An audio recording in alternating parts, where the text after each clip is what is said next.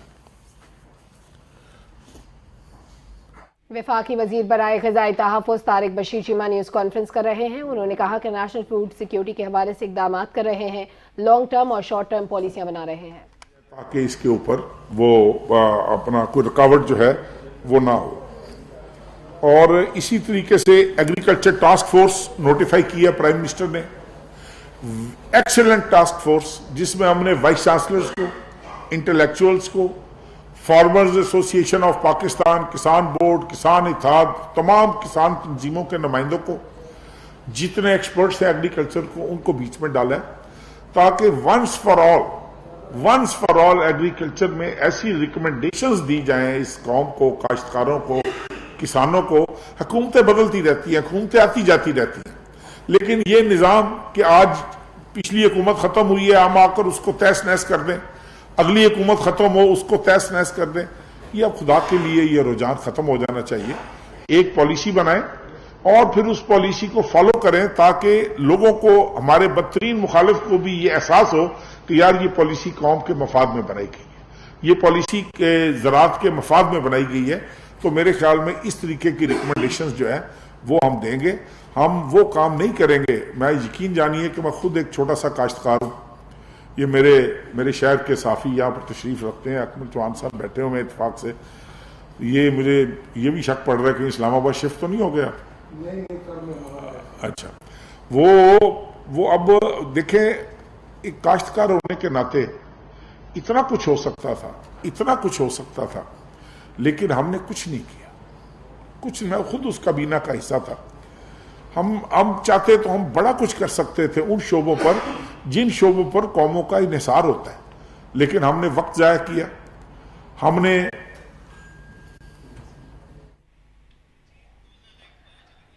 وفاقی وزیر برائے غذائی تحفظ طارق بشیر چیمہ نیوز کانفرنس کر رہے ہیں. ان کا کہنا ہے کہ نیشنل فوڈ سیکیورٹی کے حوالے سے اقدامات جاری ہیں. ہم نے فنانس منسٹرز تبدیل کیے, کتنے فنانس سیکرٹریز تبدیل کیے, کتنے نیشنل فوڈ سیکیورٹی کے.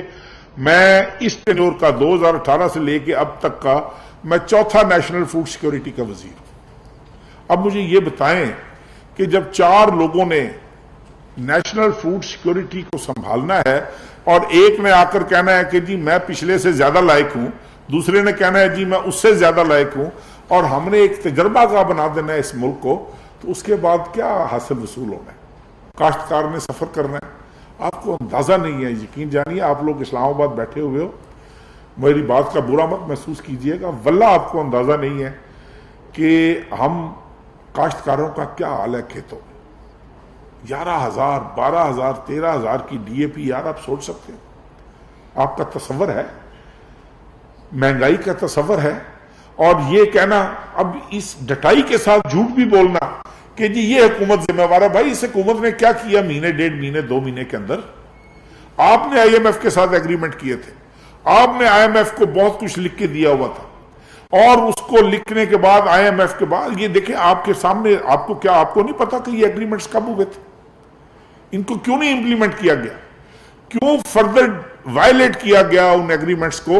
اور آپ قیمت بڑھانے کی بجائے جو آپ نے ایگریمنٹ کیا تھا کہ ہم ہر ماہ اتنی قیمت بڑھائیں گے تیل کی, اتنی قیمت بڑھائیں گے فلاں چیز کی, اور آپ اندازہ لگائیں کہ ان تمام تر مشکلات کے باوجود یار ایک جو شاباش بنتی ہے جس کی, وہ اس کو دینی چاہیے. 100 یونٹ تک کل پورے پنجاب میں